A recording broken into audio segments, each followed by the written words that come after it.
90 రోజుల కోర్సు పూర్తి చేస్తే చాలు 100% ప్లేస్మెంట్ సపోర్ట్ తో సాఫ్ట్వేర్ జాబ్ మీ సొంతం. వెంటనే కోడ్ జ్ఞాన్ డెస్టినేషన్ ని సంప్రదించండి. నమస్కారం, వెల్కమ్ టు సుమన్ టీవీ. నేను మీ యాంకర్ శ్రీ. ప్రస్తుతం మనం చూసుకుంటే మార్చ్ నెలలో ద్వాదశ రాశుల వారికి వాళ్ళు ఎలాంటి రెమెడీస్ చేసుకోవాలి, వీటన్నిటి గురించి మనతో ఇన్ డీటెయిల్గా మాట్లాడడానికి వేదిక ఆస్ట్రాలజర్ ఉమా గారు ఉన్నారు. వారిని అడిగి తెలుసుకుందాం. నమస్కారం సార్. నమస్తే శ్రీ గారు.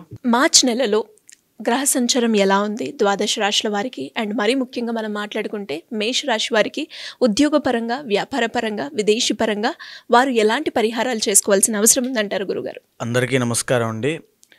ఈ మార్చి నెల అంటే ఈ మాసంలో చాలా మార్పులు జరగబోతున్నాయి. ఎందుకు అంటే ఈ నెల ఆఖరిలో, ఈ మాసం చివరిలో శని యొక్క ట్రాన్సిట్ జరగడం వల్ల కొంతమందికి ఏలినాటి శని లేదా శని దోషములు పోతున్నాయి, కొంతమందికి శని దోషాలు పట్టబోతున్నాయి ఈ మాసం చివరిలో.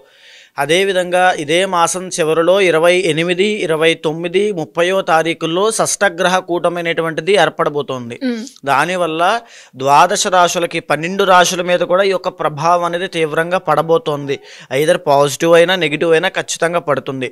దాని గురించి డిస్కస్ చేసుకోవాలి అండ్ దాని గురించి తగిన జాగ్రత్తలు కూడా చెప్పాలి. అదేవిధంగా ఈ మాసంలో రవి యొక్క ట్రాన్సిట్ కూడా మార్చి 15వ తారీఖు తర్వాత జరగబోతోంది.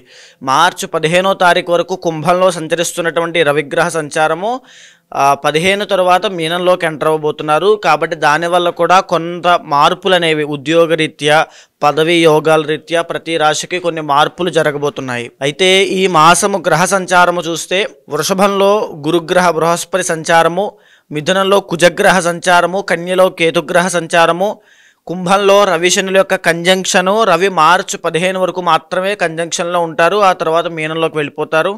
మీనంలో చంద్ర, శుక్ర, రాహు, బుధుల యొక్క సంచారం నడుస్తోంది. మేషరాశి వారికి ఉద్యోగపరంగా, ఆర్థికంగా, సంతానపరంగా, విదేశీ పరంగా ఎలా ఉండబోతుంది గురుగారు? మేషరాశి అశ్విని నక్షత్రము భరణి, కృత్తిక 1వ పాదం వరకు సంచరించేటువంటి ఈ మేషరాశి వాళ్ళకి మరీ ముఖ్యంగా చెప్పాలంటే ఈ మాసము 6 గ్రహాలు చక్కగా యోగిస్తున్నాయండి. అంటే 2వ స్థానంలో గురుడు యోగదాయకంగా అద్భుతంగా ఉన్నాడు, 3వ స్థానంలో కుజుడు, 6వ స్థానంలో కేతువు, ఏకాదశంలో రవి. అది మార్చి 15 వరకు మాత్రమేనండి ఏకాదశంలో రవి. తర్వాత అదే ఏకాదశంలో శనీశ్వరుడు కూడా చాలా బాగా యోగిస్తున్నాడు. 12వ స్థానంలో శుక్రుడు కూడా అద్భుతంగా యోగిస్తున్నాడు అని చెప్పొచ్చు. అయితే ఇప్పుడు ఒక్కొక్క గ్రహం గురించి మనం మాట్లాడుకుంటే 2వ స్థానంలో యోగించేటువంటి గురుగ్రహ సంచారం వల్ల వీళ్ళకి ధన ఆదాయము, ఫ్లో ఆఫ్ మనీ అనేటువంటి చాలా బాగుండే అవకాశాలు ఉంటాయి. వీళ్ళ మాట వల్ల చక్కగా డబ్బు సంపాదించడము, డబ్బు ఖర్చు పెట్టడము కూడా, అంటే మనీ విషయంలో మార్చి 15వ తారీఖు వరకు ఎలాంటి ఇబ్బందులు ప్రత్యేకంగా రావు అని చెప్పచ్చు. 3వ స్థానంలో కుజగ్రహ సంచారం నడుస్తూ ఉండడం వల్ల చేతి వృత్తి వ్యాపారం చేసుకునేటువంటి వాళ్ళు, చిరు వ్యాపారస్తులు, లేకపోతే ఎలాంటి వ్యాపారం చేసే వాళ్ళైనా, లేకపోతే గవర్నమెంట్ జాబ్ ఆస్పిరెంట్స్ అండి, వాళ్ళకైనా సరే మార్చి 15 లోపు శుభవార్తలు వినే అవకాశాలు ఉంటాయి. మార్చి 15 దాటిందంటే వాళ్ళకి నిరాశ, నిస్పృహలు ఎదురవుతాయి ఖచ్చితంగా.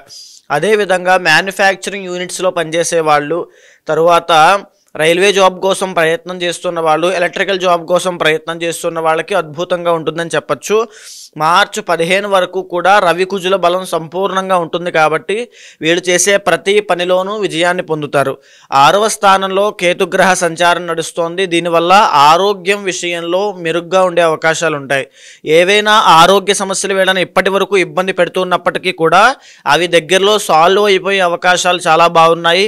ఎందుకంటే ఆరోగ్య యోగం ఉంది మార్చి 15 దాకా, అది చాలా బాగుంది అని చెప్పచ్చు. లాభస్థానంలో రవి శనుల యొక్క కంజంక్షన్ నడుస్తోంది.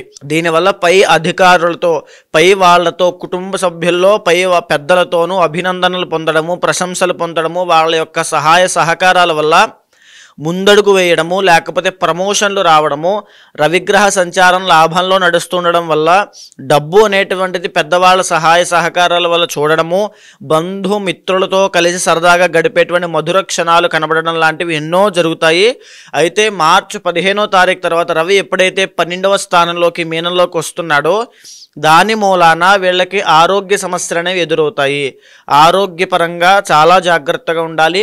మార్చి 15వ తారీఖు తర్వాత ఆరోగ్యం కోసం హాస్పిటల్స్కి విపరీతంగా డబ్బులు ఖర్చు అయ్యే అవకాశం ఎక్కువగా ఉంటుంది. తండ్రితో ఈ మేషరాశి వాళ్ళు తండ్రితో తగాదాలకు దిగడము, కలహాలు అవ్వడము, తండ్రితో వ్యతిరేకత రావడం లాంటివి మార్చి 15వ తారీఖు తర్వాత నుంచి గోచరిస్తున్నాయి.